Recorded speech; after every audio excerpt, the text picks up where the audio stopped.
Hey everyone, just wanted to welcome you this evening to our first session, our first online session for Red Seas.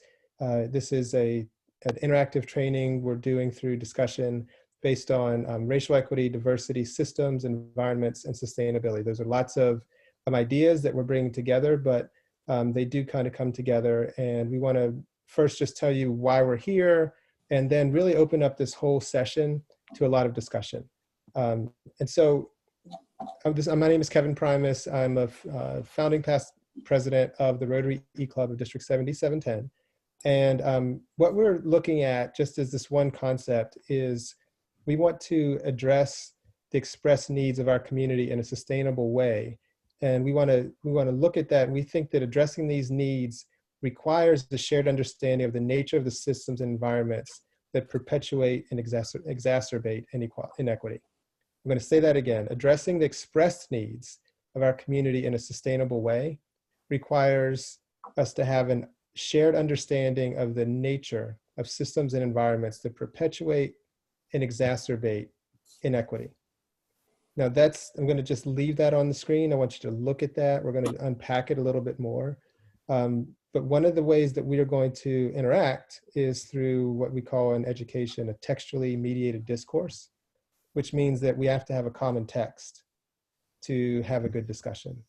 And so we're not going to discuss this right now because we're going to unpack this in the rest of the discussion. But just, again, take a look at this idea that if we're really going to talk about the needs that our community has expressed, specifically, we're going to talk about the community health assessment, which goes out every 3 years in Durham County and every county in North Carolina, that these needs that our community has expressed, if we're going to actually do these in a sustainable way and deal with those, then we have to share an understanding of these systems and environments that are making things inequitable. And so I said it 3 or 4 times, and this is something that we're going to continue to revisit, but this is why we're here, is because if we can't share an understanding, then we can't really effectively address the needs that we're expressing. So that's our introduction. What is this training going to empower us to do? These 4 things: our goal to minimize these barriers to connection and relationship building. And whenever we talk about racial issues, we talk about inequity, there are some barriers that come to conversation, and there are barriers that come to relationship building around these topics. We are hoping that this training will help us to see things that we haven't seen before, to become keenly aware of invisible yet pernicious structures and systems that perpetuate inequity. Everything, when we look at why things are inequitable, we all come up with different reasons. We have different understandings and different experiences, but there are systems that can become more visible once we are trained to see them. The third thing we want to be able to learn or have this training empower us to do is to ask hard questions. We want to develop confidence and courage to speak truth to power. We're going to talk about our Rotary 4-way test. And the first question, as we know as Rotarians, is it the truth? And so that's the first question is, if it is the truth, are we just speaking it to ourselves, or how do we speak that truth to people who have the power to change these systems that are creating these inequities? And then fourthly, to listen, to remain in a posture of humility. It's not that I'm an expert, or Eve is an expert, or anyone on this call is an expert, but we are all experts in our own experience. And so whatever we might bring to the table, we want to be in this posture of humility that we can hear and listen to each other and begin to model not knowing everything, not being experts, but being, if we're experts in anything, it's listening and continuing to learn and to grow. So this is just like ideas that I have before we begin to look at what we're going to do tonight. We do have, it doesn't look like a lot of time for each thing, but the key thing that I want us all to understand is that everything from this point on, after Kevin's introduction, everything is a discussion. We're going to put words on a screen, and if you have a question, a comment, or a snide remark, we want to deal with that. We can't spend too much time on any one slide, and you may speak on one slide and not on another slide, but there's no prerequisite to having a thought and sharing that thought. There's no stupid questions. As my friend Jeff says, only stupid people who ask questions. No, just kidding. There are no stupid questions. There are things that we want to create an environment where everyone is confident to learn. And so we're going to spend 10 minutes just doing introductions. That might not take a full 10 minutes. We're going to discuss ground rules. We're not just going to lay them down. We're going to discuss what it is that's going to guide us as we interact.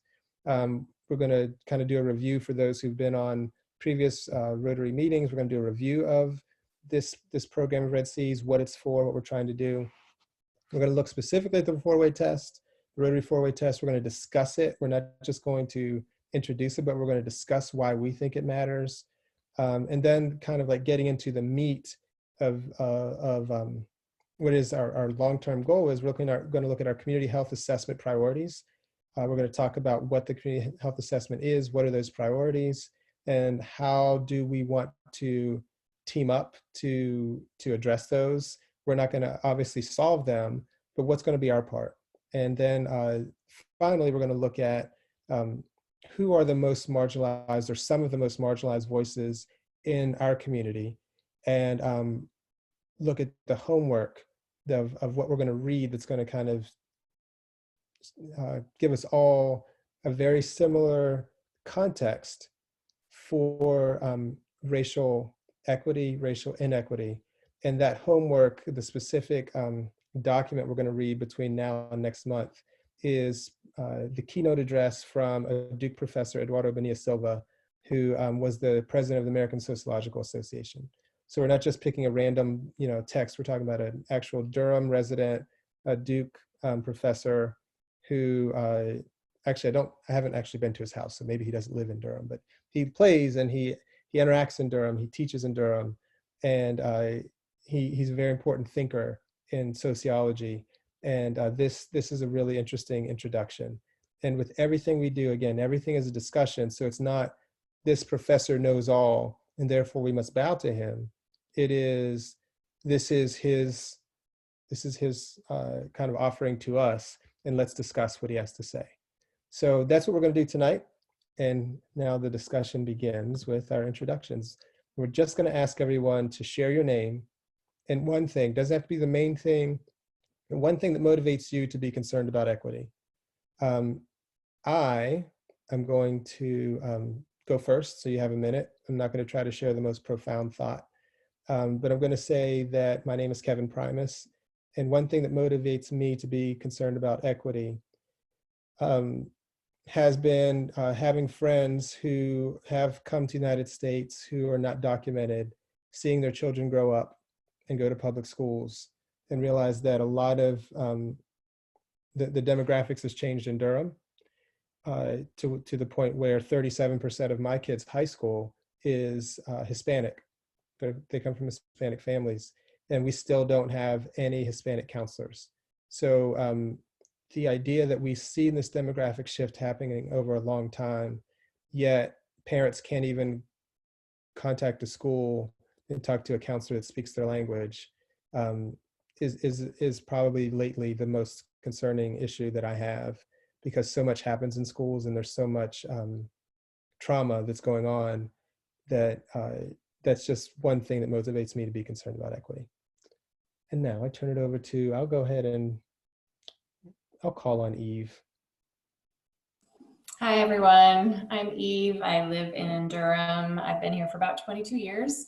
And I think the thing that motivates me to be concerned about equity and a lot of the content that we're going to be talking about here is just how the more I think I know, the less I know. And I feel like that overall, humility piece is hard. I think it's a really hard thing when you're looking at concepts that you think you've got, and then you realize, wait, you don't. So that cycle of, oh, I've got this, oh, I don't have it, is also what I just feel like it's a long journey to really understand what true equity is.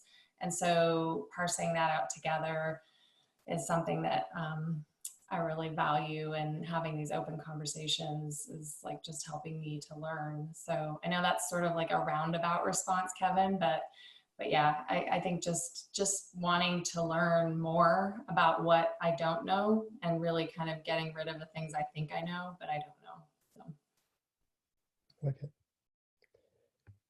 So. How about Kathy? And everyone remember to unmute if you're muted. Hi, thanks, Kevin. This is Kathy. And um, I totally agree with Eve that more we learn about each other is just better for all concerned. I shared a story with Eve and Kevin before we got on the line tonight, but it's things that, you know, I deal with every day with employees, and there's so many things that we don't know about everyone's day-to-day lives that it's just so meaningful. Small things make a huge difference that people can't even imagine some of the things that others deal with, just trying to get dressed and go out the door to work and provide for their families. And I think that the more that everyone, um, you know, is understands about each other and their cultures, or um, just their day-to-day lives, just we make a huge can make a huge impact in everyone's lives if you know what really the basis is and what others are going through. You can think you know what it is, but many times we're wrong. And so we really do need to, everyone needs to understand that. And the more that we can do that, the better we are. Thank you. I'm going to ask Rhonda to unmute. Hi, I'm Rhonda. I just am concerned about the state of things being, how many years after, civil rights, what I read about and all the inequalities in our country. And then today to see that we've gained some things, we've come some, so far, but we have so much further to go. And it's not necessarily because the laws aren't there, it's the mentality. It's the presence of mind that people have. We kind of was just thought that, well, we're all equal now that everybody has the right to do whatever, but not realizing that there are structures that are not laws, but there's structures in place that keep inequality going, keep just the culture of inequality continuing. And so, with that, I find myself more and more just wanting to have a level playing ground for all.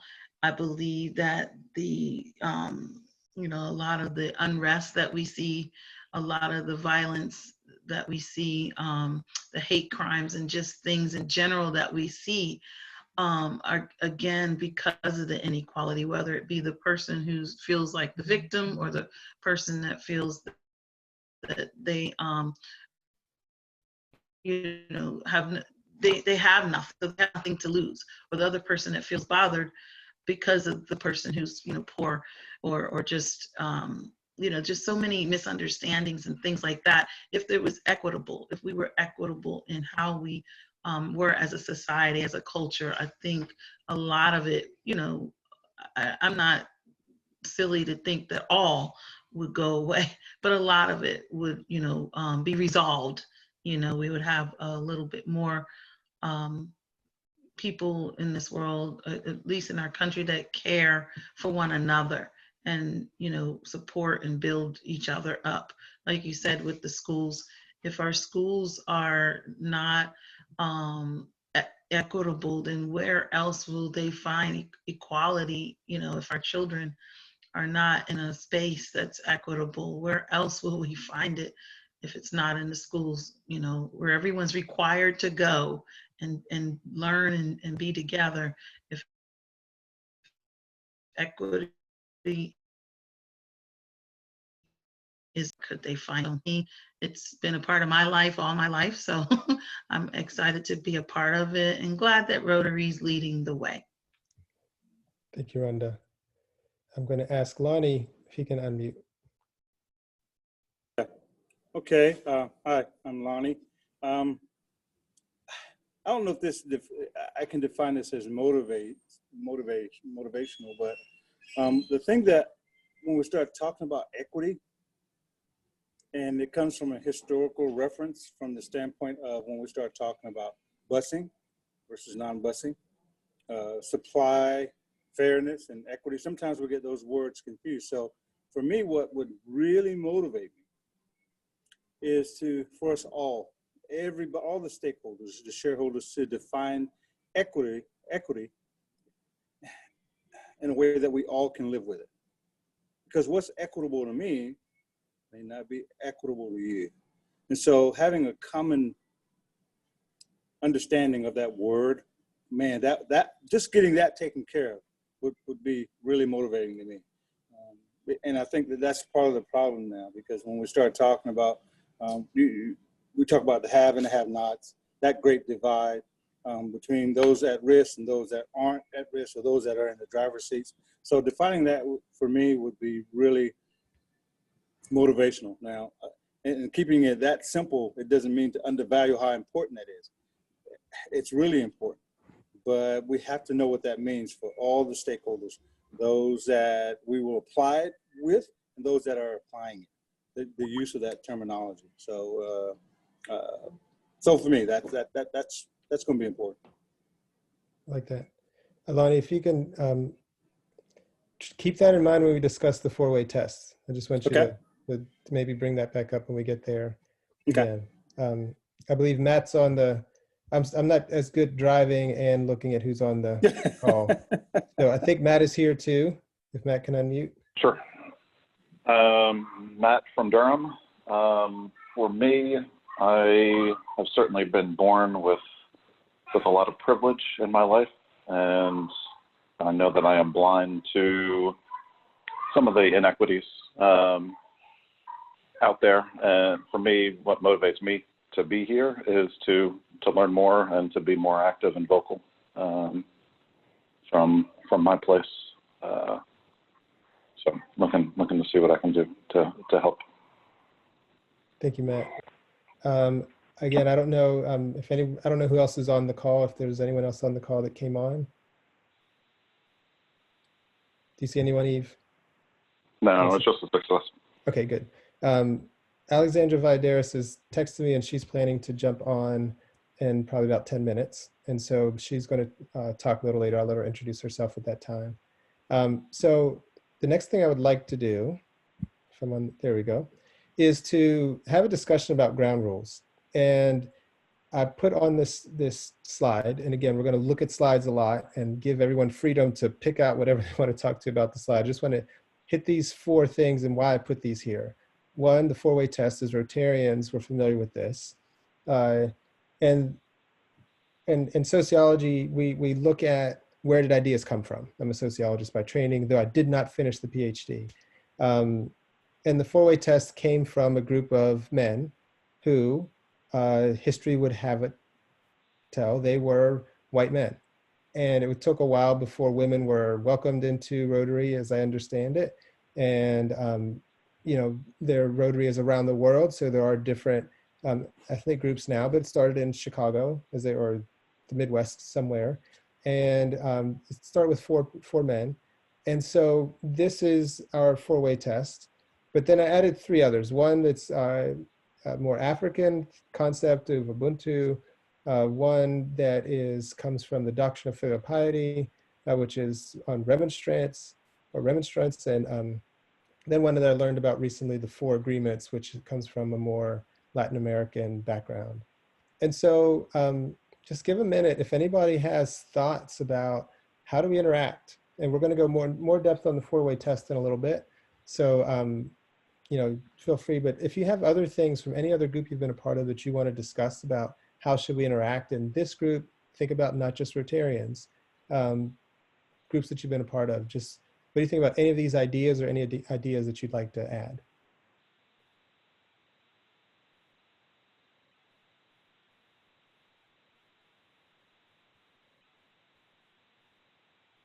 And don't forget to unmute.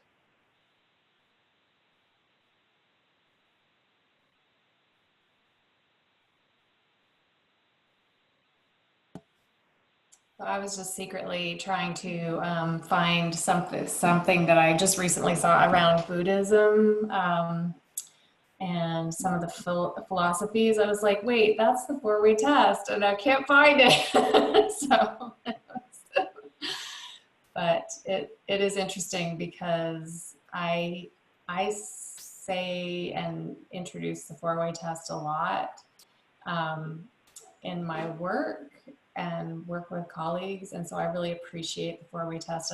But something that often comes back to me is the four agreements. So there's a lot of conversation around the four agreements, which I really respect and admire that text as well. Lonnie, I see you shaking your head. You're on mute.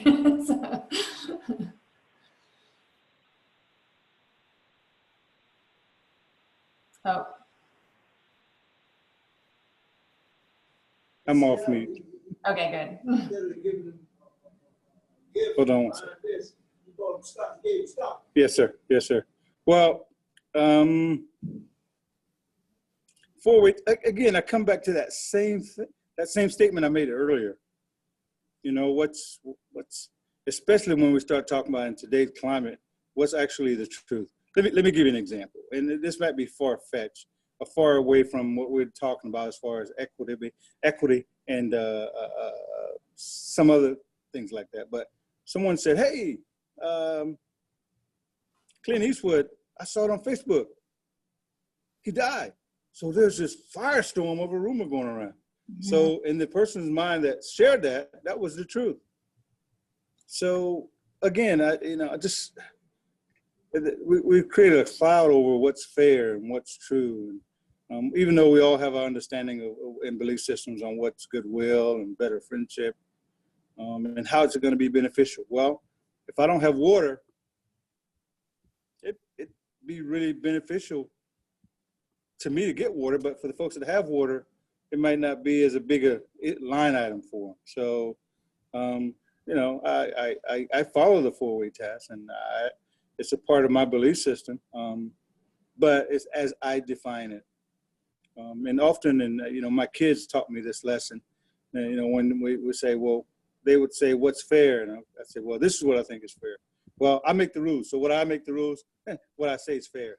So we have to, I don't know. I guess I'm back to that place in time where we just need to define things and make sure that we all are going in the same direction with the same understanding. But I do that. And if you look at the newsletter, I think there's a place down there, and I've left it there intentionally for several weeks now when people ask the question about what do you do? And, we talk about truth. And I had actually a kid asked me, because I shared at one of my meetings at school, the four-way test. We were talking about something. I don't know what it was. So he said, how do you define truth? He said, don't look in the dictionary or don't Google it. So I had to give him what I thought was true, which was a little bit different from what he thought truth meant. So, but I don't know. I maybe brought more questions than answers or things that you want to hear, but I guess that's where I'm at right now. And it comes from a rooted belief system and from businesses that before you can solve a problem, got to address those first 1 + 1, and before you can start dealing with the bigger part of the equation. So those definitions are really important to me.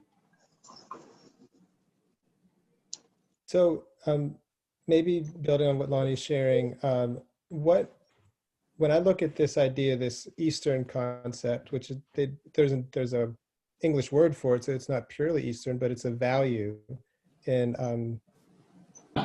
Confucianism is remonstrance, a reproachful protest. How does that feel? How does that interact with this third four-way test? Will it build goodwill and better friendships? Because there are lots of times when you're in a situation where if you forcefully reproach and you protest in a forcefully reproachful way, that people are going to say you're not building goodwill, that you're not building better friendships.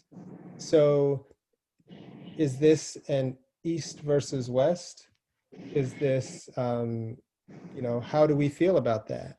If we have, even just for ground rules, before we even get into larger society, for us, is it okay? Is it a value that someone should be able to forcefully protest something that's happening, or an idea between people within our group? Is that something that necessarily doesn't build goodwill or better friendships? Because these ideas don't always hang together so neatly. And I think that's part of what when Lonnie talks, I think about that. Does anybody else, you know, have a thought on that?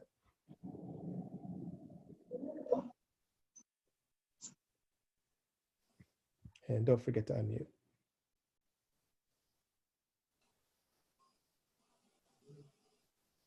So Kevin, I'll give you an example. Another good example is as a African-American male in corporate America, when I would do exactly what you said, express goodwill in a way that if one of my counterparts expressed that goodwill, I might be seen as aggressive, whereas that person might be seen as a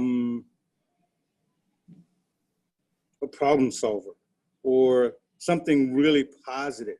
So, you know, do we define goodwill for all people the same way, or do we define goodwill as, you know, if I'm really boisterous about, or I have a really strong voice on something that I really believe in, is that, like you said, I mean, is that really goodwill? And so again, that goes back to, for me, in the defining, when we start talking about ground rules. Most of my meeting agendas, I always lay those ground rules when we talk about them, kind of like what we're doing now. So, you know, goodwill. Old adage, it's in the eye of the beholder, I guess, so to speak. And I'll just say, we're going to continue to come around these things. And one of the things that we're submitting as an idea is that through discussion, we're pursuing truth, we're pursuing understanding through discussion. So we may not necessarily agree on what is fair or what is goodwill in the beginning, but we're hoping that through discussion, we come closer to a common understanding. Let me ask, just before we move on to the next slide, is there anything else that people want to submit to as things to consider? You know, the golden rule is something that's kind of underlying, I think, Well, many of these things. Go ahead. this is Rhonda. Just wanted to just relay what I'm accustomed: trust, you know, respect, and you know, no question is, like you say, a dumb question. And a comment that someone's making, I think we have to have a ground rule that this is a safe place. I think that's very important, because we are going to be talking about things that are very sensitive to some and unbeknownst to others. And then even those that are sensitive may not need to be so sensitive, because it's an opportunity to walk through and talk through and gain understanding from both sides. So I think key ground rule, I think, should be considered is to have the opportunity to say that this is a safe place, that there's trust, you know, that we can trust that the things that are said are not going to be used against you, or, you know, whatever. And then respect, that you respect each other's wherever we are. Because the belief I always have is that where I may start may not be where I end. So I may have an open mind to understand someone else's perspective, you know, just right at that moment, you know, being open to be able to learn from one another. Thank you. Rhonda, what you just shared makes me, I want to foreshadow, again, we're actually building some of the tools for this training as we go, because of the way the Rotary year works, that you get to start at a certain time. And part of our project is to build out a vehicle for delivering a course that can come with a certification. And so we'll be building this out over the next several months. But one thing I want to start with the next meeting is for our homework when we get it, and even for this particular topic of ground rules, just to share Google Doc where I'm taking notes here on my cell phone on the side on my second screen, and there's also the recording, but going back through what's shared, what's said, and then trying to make sure everyone's voice is recorded. So even if there's a discussion point and it doesn't turn out to be the main point, or maybe someone else made it, that, okay, we can combine ideas, but you should be able to look at our discussion and realize that what you shared was recorded, because it might not have taken root right away. Even in a ground rule, maybe you shared something, it doesn't get recorded on the shared document, that you should be able to say, hey, I said something. Like, that's a value that I've had in being a lot of groups, is I see a lot of consolidation of ideas, and certain ideas disappear because they get voted off, or certain values get voted up. And some of the best ideas aren't always popular right away. Mm-hmm. And so one thing that I would like to submit is that we document everything, and we document all the ideas, because maybe they're good ideas that might not be organizing ideas, they might not be heading number one, but at least they're somewhere in subpoint 3 that we can go back and say, hey, let's go back and revisit that idea. So I think, a value that I'm just, even listening to what Rhonda said, realizing that I would like to document everything. Yes, we record them, but sometimes people are going to listen to the whole recording. And so from month to month, from session to session, I want to document and make those things available for everyone in the future. And I think that people, maybe certain things need to be where you can take your name off of. Maybe you said it, but you don't want everyone to know say it because you've grown and you've changed your ideas. These are things that, we can discuss in the ground rules. I think, even though we need to establish some things up front, even those things should be open for discussion. And I'm submitting that.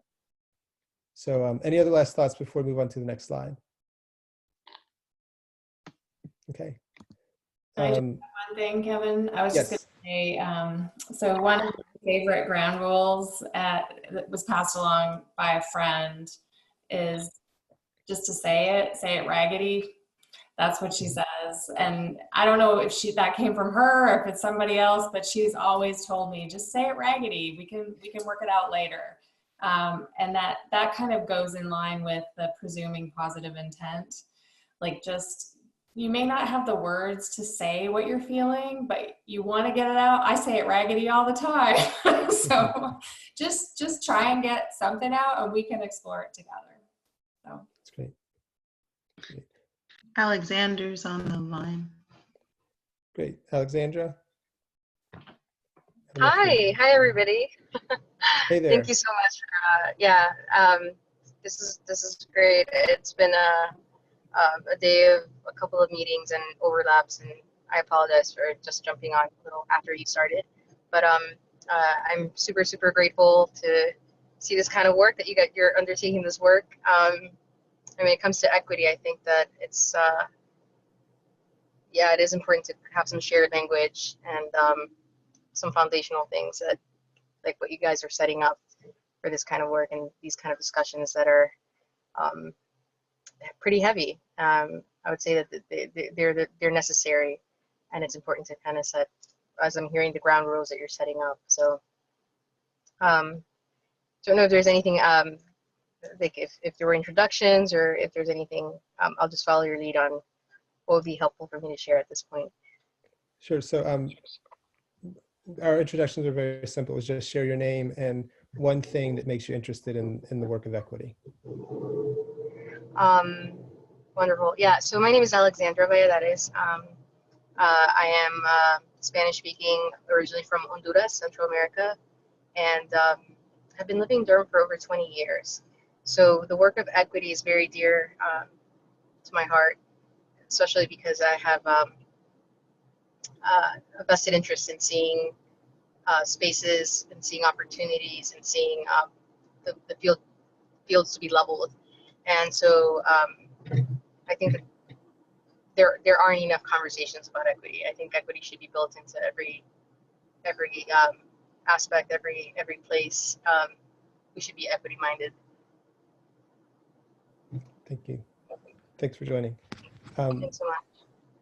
So again, folks, we're going to keep everything as a discussion. We're going to document things. And if you don't get a chance to share what you're thinking, maybe you're still in process as we're having a discussion, we're going to have some sort of a shared document where you can add ideas later. And that also allows people who don't participate live to still participate in the discussion. So if you still have ideas that are percolating, you don't feel that you've been left out. In our next slide, we're going to actually discuss this. This is what we're here to do. This is what we've laid out that we're doing in this training.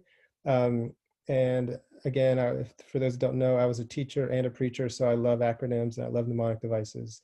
So on our left is what we've advertised, and on the right is just something to help you remember that it's a curriculum-based series, meaning that we do have texts, we have things that we're trying to get through. We're not just having discussion, but we're going to have reading, we're going to have homework, and it's those texts that we're going to be discussing from week to week. That is for both Rotarians and for other community members. In Rotary, maybe the defining thing about Rotary is service above self. So we love to serve, it's who we are, but we want to become more effective at serving with people, not just serving people, but serving with them and working with people and working with them on solutions, not for them, so to speak. And so we want to have this dialogue among ourselves, but also with other community members. And in particular, we're looking at systems, and we're trying to figure out what are the sorts of service projects that we can do in response to.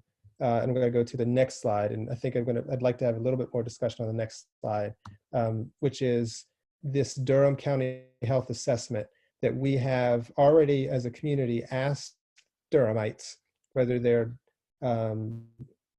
whatever their background, we do a very scientific sampling to say what's most important. And we have found that there are 5 priorities that have come up, and we're going to go over those a little bit later. So with that in mind, this is a discussion on this topic. I really just we don't have to spend a lot of time, but are there any questions about what it is that we're trying to do in this format? We're going to have problems and projects, and the problems are basically the problems of Durham, and the projects are projects that are going to hopefully address those problems. And we are really trying to invite voices that are the most marginalized and to center those voices. And we're going to dig more deeply. But does anybody have any questions or thoughts or comments about either of these 2 slides? I'm going to leave it on the second slide. If you want me to go back, just let me know and I'll hit the back button. Comments, questions, or snide remarks? Yeah, but I'm just going to jump in here too and just Yes. add that we'll also be thinking about the strengths as well, the strengths of Durham. Just to, a lot of us lead with the things that we think we have to fix, but we've had a lot of discussions about the strengths, and especially I keep thinking about when we actually volunteered and did the Durham County Health Assessment, and time after time people really just told us about the strengths of their neighborhoods, and neighborhoods that we wouldn't have necessarily thought that were super strong and awesome on the surface. But we had 4 or 5 people tell us how amazing their community was. And that's something I think we need to just keep in the back of our minds as we're going. And I'll just say really quickly that Eve, that's really important. It's almost impossible to work with people if you look down on them, right? Mm-hmm. If you don't understand the strengths that they're bringing to the table and you don't value them already, and it's almost like people sense it, and we give off a vibe if we're coming in to do things for people and not with them. And I think that you really articulated even better by understanding the strengths that people have and communities have. So thank you.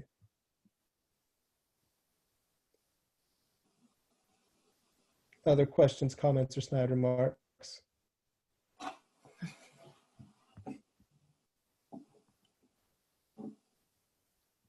And for us, we've already kind of gone through this. This is the second time through. So I am going to fast forward, but always feel free to go back if we need to. Now let's dig deeper into this 4-way test. I want to make it a problem. Lonnie's already helped us. I kind of grayed out the other thoughts. But Lonnie, I love what you said. What is the truth? And and you said even just about equity, and you said, you know, it would be important to define it. I think that most places, things that I've read about equity, they use the word fairness, right? It's not equal outcomes, but it's fairness of processes, fairness of so many things. How do we make things fair? And ask the question, is it fair? So the very question of equity is kind of built into the four-way test. But I just want to open it up. What do people, if you're in Rotary, or if you're not in Rotary, what do you think of this test? Does it cover enough? I think we appreciate it, but are there any problems? I have some ideas, but I want to open it up to everyone. What are your thoughts? Let's just discuss this Rotary 4A test. Anything you know about, anything you want to share?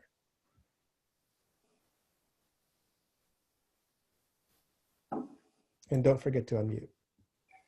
This is Rhonda. I just, from my own perspective, being new to Rotary, I mean, 2015, you know, I started, but it was actually, that was the first time I heard of Rotary and even knew what Rotary was about. I thought the, you know, motto was a good motto. It's something that we always say, but do we actually have, are we given the actual opportunity to act it out? I guess a mantra is something, but then to actually live it or do it, I see it with this Red Seas, the opportunity to act out the four-way test. And yet, you know, since 2015, I mean, we say it, and yes, we have service projects, but I don't necessarily know that we're actually focused on this, acting this out. Especially the goodwill and better friendships are seem like that's there. That's always there, whether it be the socials or the service.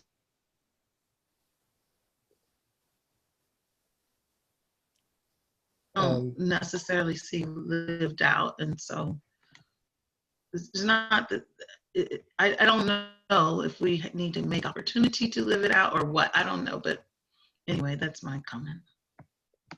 Thank you.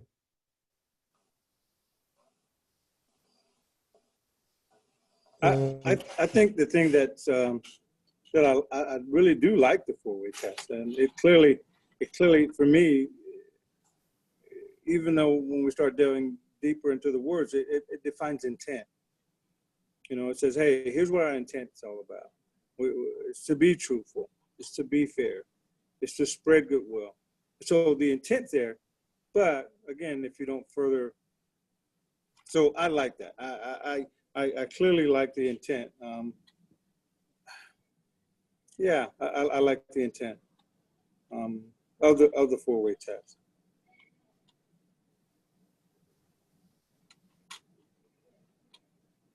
Yep. But we do use some big words in there. And the biggest, smallest word in there is all. When you start seeing the word all, that's a big, small word. It encompasses a, I don't know.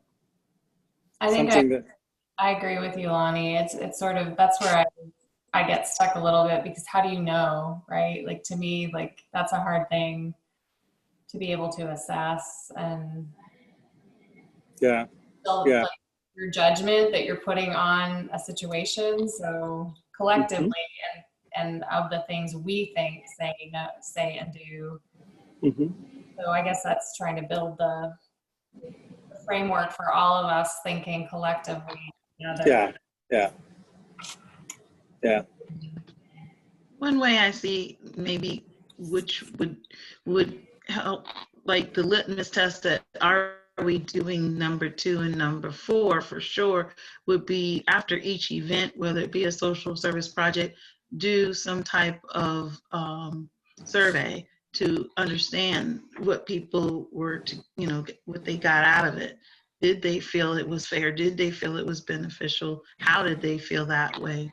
You know, maybe then we would get feedback from those that may not have felt that way, and then we can understand why and maybe improve. But maybe that's an opportunity to act out on some of these things.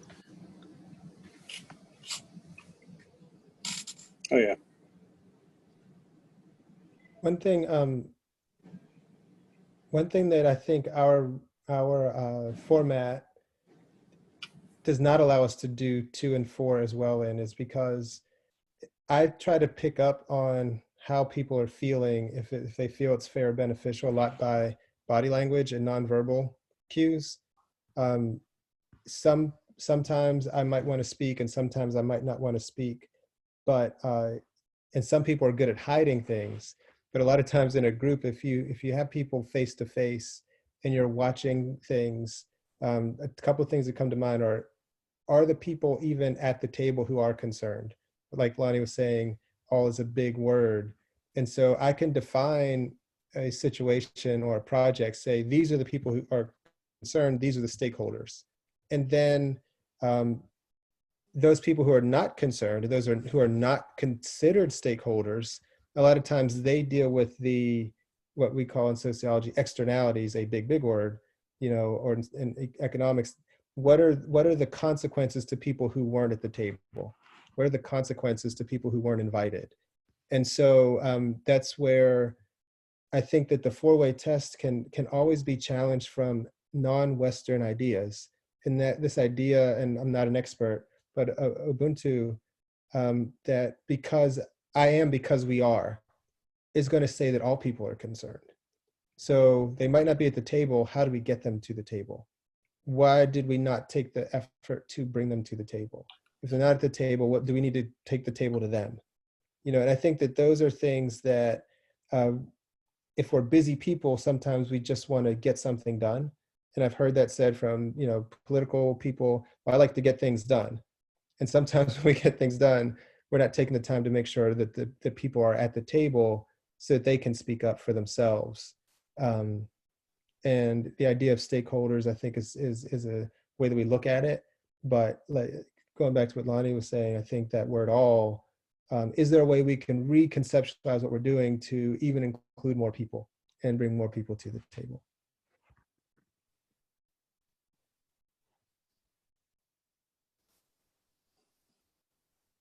Does anyone have like any example of where the four-way test has challenged them in ways they didn't like?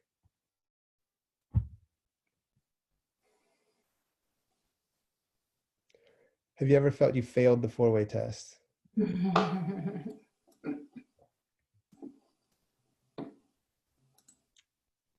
I won't make you say that because it's recording. So if there are no other thoughts, I'm going to move ahead. Again, we can come back. But this is kind of like where we're getting into new territory, is our community health assessment and these priorities. I think that most of the people who have signed up officially and registered for this series have ranked these 4 or these 5 priorities as far as what you're most interested in. But even at the Partnership for Healthy Durham, who's one of the collaborators in pulling this document, it's a 450-page document, and all the work that goes into going door to door, knocking on doors, we still have to wrestle with what this means. What do we mean by affordable housing, and how does that affect health?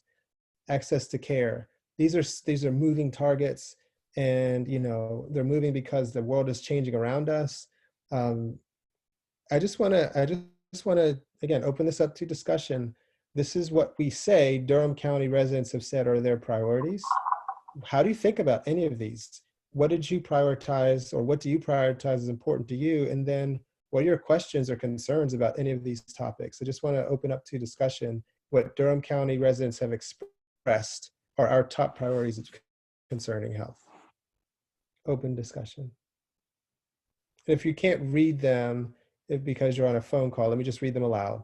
The top 5 health priorities chosen by Durham County residents are: number 1, affordable housing; number 2, access to healthcare and insurance; number 3, poverty; number 4, mental health; and number 5, obesity, diabetes, and food access. Any questions or comments or thoughts you have about any of those topics to seed a discussion?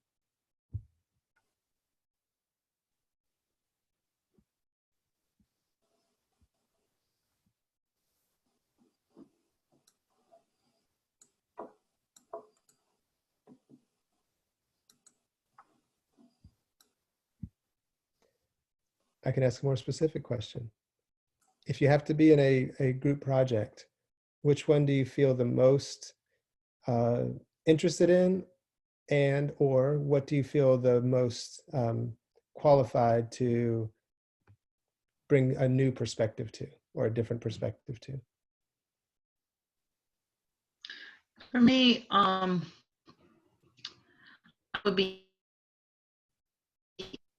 interested in. I don't necessarily have expertise in any of them actually, but I'd be interested in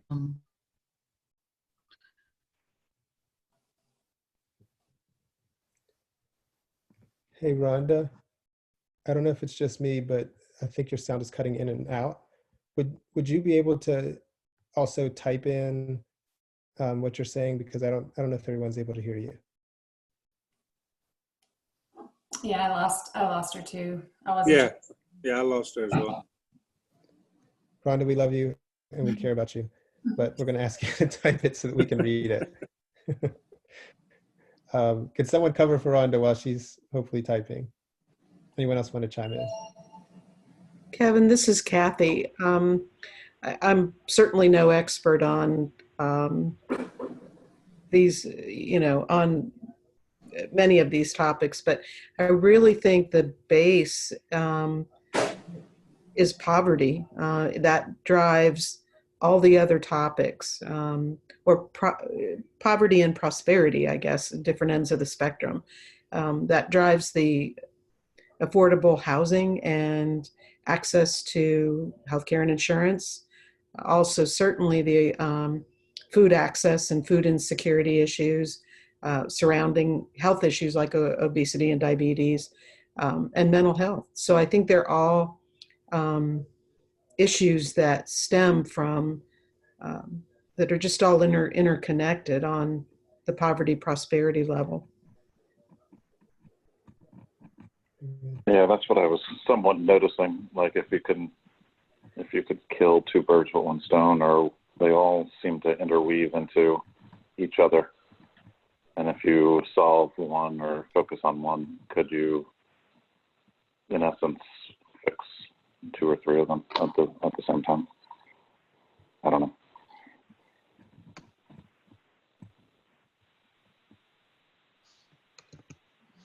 I kind of agree with that. Well, actually, there's no kind of. Hey, Eve, I like that thing your friend. What was that statement your friend made? Just say it raggedy. Get raggedy. It's really easy for me to do that. Okay, gotta tell you guys that. But I think that you know what both everybody said there is that, you know, what if you had to, would poverty, eradicating poverty, take care of affordable housing, or access to health care, or, you know, can you take care of one of those and it'll address several of those issues. You know, it maybe even be a spillover into food, because when we start talking about places where food scarcity exists, you eat what you have, and it may not be the best thing for you, so it may drive obesity. So again, it goes back to poverty. But those are and Kevin and Eva, those are rankings. I mean, in the order of importance. Okay. Yeah. Yes. Okay. Not of importance, but I'd say of the most residents spoke of those things. So it doesn't necessarily saying that affordable housing is more important, but it's more residents talked about that. Shows that. Okay. I actually invited. Go ahead. I'm sorry. I'm sorry. You go ahead. I actually invited quite a few folks from our business alliance, and I wish, and I'm hoping to get them back when we have our next meeting. I'm going to invite them to this forum because it's such a, and we don't live in Durham, but the thing is, I think that we experience this no matter where we live. We have some folks on our alliance that live in rural North Carolina, some right here in Raleigh. I mean, they're all over the place. So I think, I'm hoping that what they'll get from this is kind of like what Eve was saying Kevin was going to do. They'll take it on the road and take it back to their communities and hopefully learn from it as well. So I hope that that's okay for, you know, us to say, hey, you know, this is not just happening in Durham, but you can take this back on the road with you wherever you're at, and try and address these issues. That's great, Lonnie. This is Alexandra. Just wanted to chime in. So, you know, I do acknowledge the fact that poverty plays a big role. I do think about the history of Durham.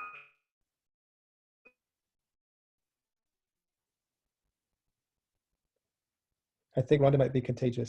Black business owners, and it was Sorry, Alexander. Can you say that again? You just broke up.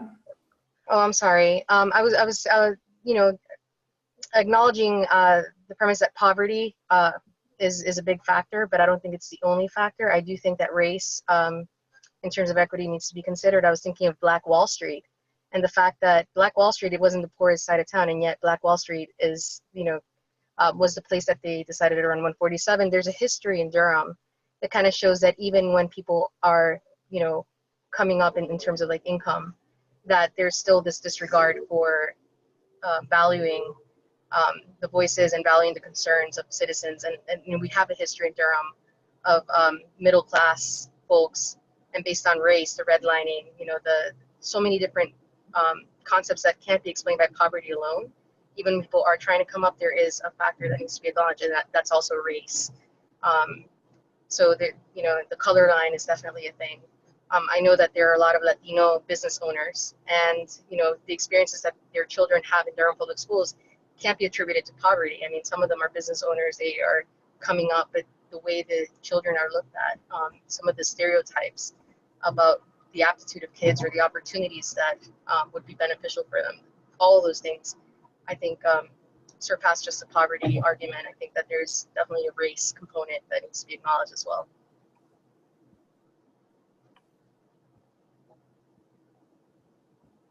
Top 5, as I recall, and I'll probably ask some of my friends from Partnership for Healthy Durham to correct me, where I might be wrong. But I think that race and race equity was like near the top 5. And when we think about care, there's a whole literature on the ethic of care. And there's a researcher from Stanford, Nell Noddings, and she says that we need to pay attention as parents and as people to both the express needs. And so we're looking at these express needs of Durham County and also the inferred needs. And so what our Partnership for Healthy Durham did was we said, even though race and racism have not necessarily weren't listed as the #1 issue that Durham County residents said they're concerned about as far as health, that this is a high enough and important enough issue that we actually decided to look at all 5 of these through a racial equity lens. And all the work of Partnership for Healthy Durham, we're trying to look at all of these issues that Durham is dealing with through a racial equity lens. And so there is, I think, a correlation, but there's a correlation between race and poverty, but there's also the effects of race in and of itself. So I'm just sharing that these are discussions. The discussions that we're having right now in this conversation are similar to discussions that we've had with the Partnership for Healthy Durham, who's being more structured in committees.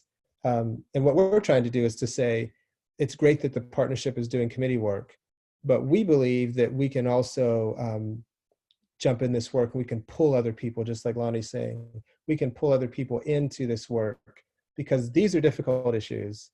And race is an issue that a lot of us are not very comfortable speaking of. And so hopefully it's going to be through this process that we all become more comfortable and knowing about these structures, but also discussing them. So any other thoughts before we move on to the next slide? Thank you all very much for making this a little bit more like putting some meat, on these bones of this structure. Any other thoughts? Okay. Now I'm actually going to ask Alexandra, who is not a Rotarian, to share a little bit about her experience and her perspectives. Maybe take about, 5 or, a little bit more minutes just to share a little bit about your experience with Durham Housing Authority, McDougall Terrace, undocumented immigrants. These are some what this slide is saying for those who are on the phone and not seeing. It says centering Durham's marginalized. Sometimes we wrestle with concepts. Vulnerable is a concept that our mayor used, I think, when he talked about the wealth of Durham being shared for all. And we think about the vulnerable. Sometimes we think about under-resourced. We think about poverty. We think about disproportionality. We have all these concepts. And today I just chose to use the word marginalized, those that don't necessarily have voice. And how do we center their voices? And some of those groups are folks who are in the housing authority, oftentimes forgotten and not really brought to the table. And also, I think another group is undocumented immigrants in Durham. So Alexandra, could you just share a little bit about the work you do, maybe with the Human Relations Commission, your own, anything you want to share about centering marginalized voices? Thanks so much. Yeah, I think that coming to Durham over 20 years ago, I have had I would say the privilege of having multiple experiences across different neighborhoods, different parts of the city. And so I'll start like arriving here in Durham and living in North Hyde Park Avenue, and like experiencing just living in the neighborhood, knowing living in a duplex pretty much. And then after that, moving to a different part of town, going through schools here in Durham. Went to Hillside, graduated from Hillside High School, and then went to an HBCU, North Carolina Central University, which is my alma mater. And during the time in terms of like my history and my story, becoming a mom, and then going on rough times, hard times, and having to look for housing, secure housing, and my options, and being on a waiting list for a while I was living in a shared space that was less inconvenient, and then just the ability to have a space that I could call my own, and it ended up being in McDougall Terrace. And so when I first moved there, I started experiencing some of the reality of what it means to live in subsidized housing, and knowing that there is a certain thing with that. It's not something that a lot of folks understand, and like what the views of that are. And so I remember, for example, one of the interesting things in terms of like how the folks that are there perceive it versus how the folks outside of that perceive it. There was a notice that Google Fiber was going to come to the neighborhood, and that was like on my way out, as I was on my way out of McDougall Terrace. But during the time I was there were conversations about Obama phones and these people who get free housing. They're getting Obama phones. Now they're going to get Google Fiber. Like, are you kidding me? And this, before it started being rolled out, it was just like kind of like a press release that this was going to come in the near future. And living in the context of seeing that the Lincoln apartments were across the street, and they were not subsidized housing, but yet they were serving a population that was pretty vulnerable, and they were getting 30 days to vacate. And some of the people in Durham Housing Authority had been saying that they were going to sell McDougall Terrace to NCCU because NCCU needed additional dorm rooms, and that it would probably be sold to NCCU. And just living with the suspense of like thinking, oh my goodness, like this place is going to go away. It might be sold, and we might have 30 days to vacate, just like the Lincoln apartment folks. With the Lincoln apartments across the street, and seeing that reality of people fretting because 30 days is not ample time to find adequate living space. It takes a while, and as anybody who even is looking for a house or looking for anything, it takes time plus to move. I just remember that a lot of residents joined the outcry and saying, those residents need more time. And then at the same time, we were also looking to organize within McDougall Terrace and kind of saying, if they were to sell this building to NCCU or anybody else, like, are they going to provide adequate time?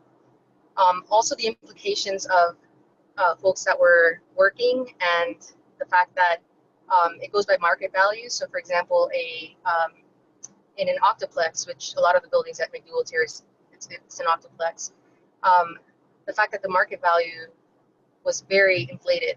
I was told that the place that I lived in at that time, this is, quite a few years ago, it's definitely increased since then, that the market value is close to $800. And I hear that now it's pushing on almost $900. But I was told that that was the market value, and they were constantly checking the income that people had, and there were recertification times you just bring in your check stubs.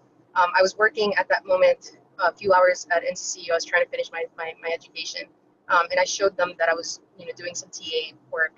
And when I showed them that, I told them I'm not working full time, I'm working part time, and told them my schedule, gave them all the information. And when I got the letter, it said I had to pay the full market value for that apartment, and I was like, I'm not making enough money to pay this. And they're like, well, it says here what you're making an hour. And I was like, and they insisted that I was that there wasn't enough that they could go on, so their default is that I'm full time. And I said, no, I'm showing you my schedule, I'm showing you the classes I'm TAing for, and I am not making that money. I mean, and it just took a lot of time, and going to the office and having to go to NCCU and produce the documentation that could relieve me from the assumption that I was making full time, when in reality I was only TAing for a few classes and I was trying to finish my studies.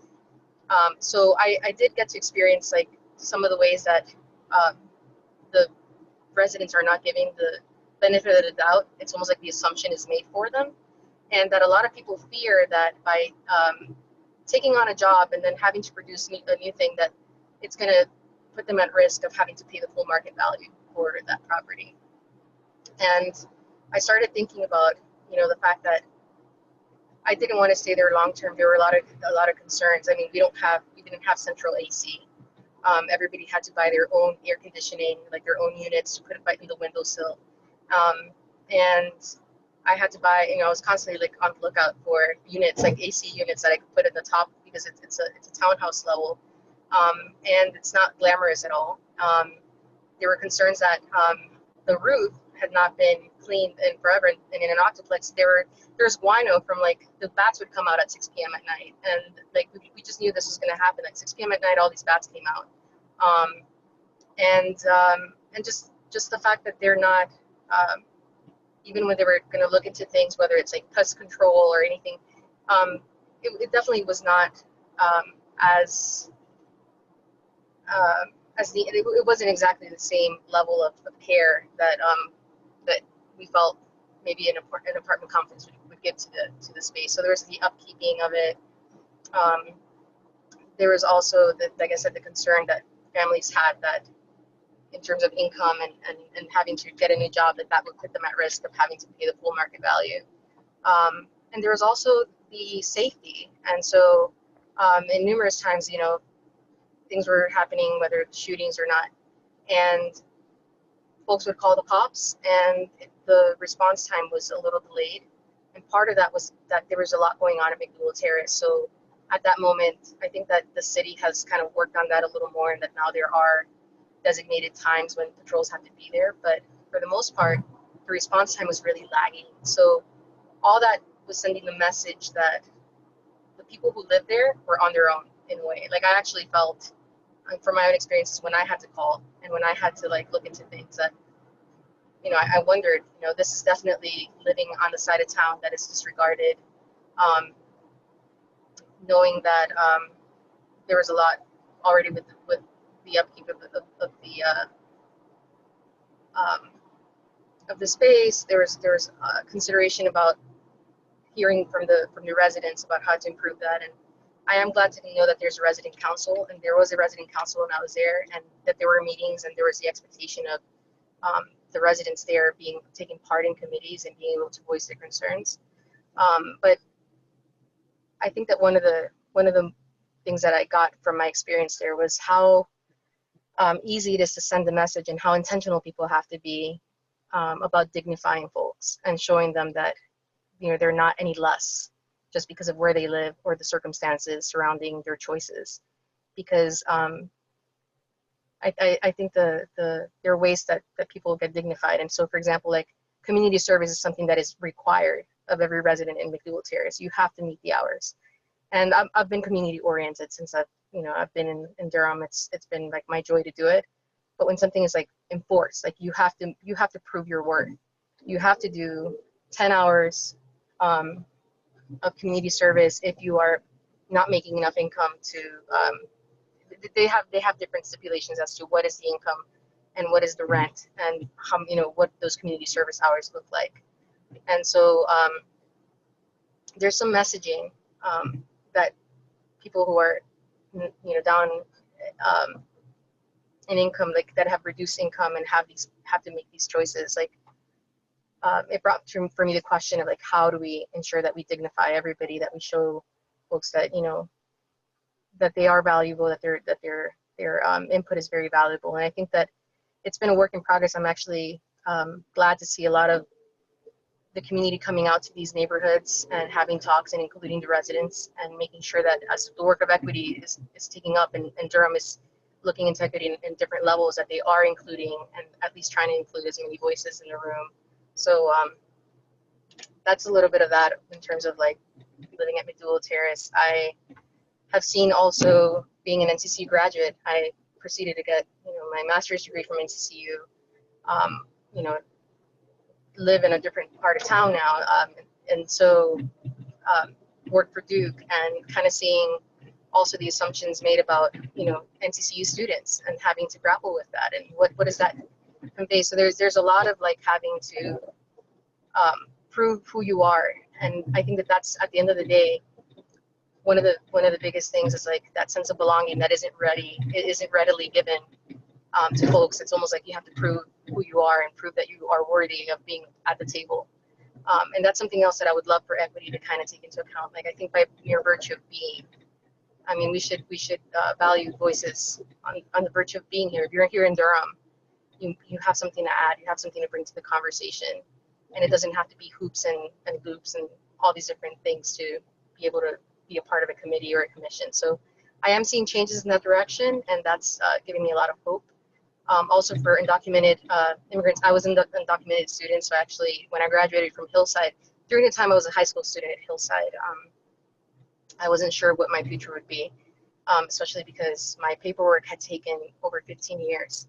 My mom became a citizen and she had already filed for us, but we were nowhere near, my sister and I, we were nowhere near getting what we needed to get. So it definitely affected like the kind of things we were able to have access to while we were growing up. We, as you might know, if you have undocumented children, students that now have DACA, back then there was no DACA. And you don't have Medicaid, you don't get any of the health care because you have to be a citizen to be that. So there are a lot of like children that are born to undocumented parents that have access to Medicaid and might have access to, maybe some health services and all that, but that's not with undocumented students. So I lived that reality of knowing that my mom had to pay out of pocket for, going to the dentist. I didn't get as many dental visits as I did, and luckily I'm all right. But just knowing the stark reality of having to live in the shadows. And for Durham, what I'm also looking for is that inclusive spirit of ensuring that the commissions and are accessible to families that don't have status. So I have seen that, for example, to be in a commission now, and that's like now, you don't have to prove that you have a social. Where before it was kind of like assumed that that's part of the requirement in order to be a part of any of the city's committees or to have a voice at the table. You kind of had to, be documented. Right now, they actually removed and made explicit that you don't.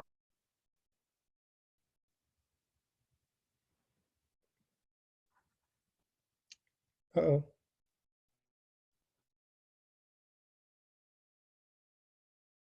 Alexandra. Sound like she was walking somewhere. I think that's one of those things, how to dignify folks, meet them where they're at, and also understand that we're all part of this beautiful community, and that we're all contributing, to if there are arguments about who's contributing, who's not contributing, and there's meritocracy, you know, somewhere in there, we have to like really look to ourselves and figure out, you know, what are those arguments, you know, in terms of who's contributing what. One of the wonderful things for undocumented immigrants is to look at the fact that folks that are looking at the financials see how much revenue is coming in to the IRS, and knowing that there's like, you know, $13 billion that are just funding, they're potentially funding Social Security and other things.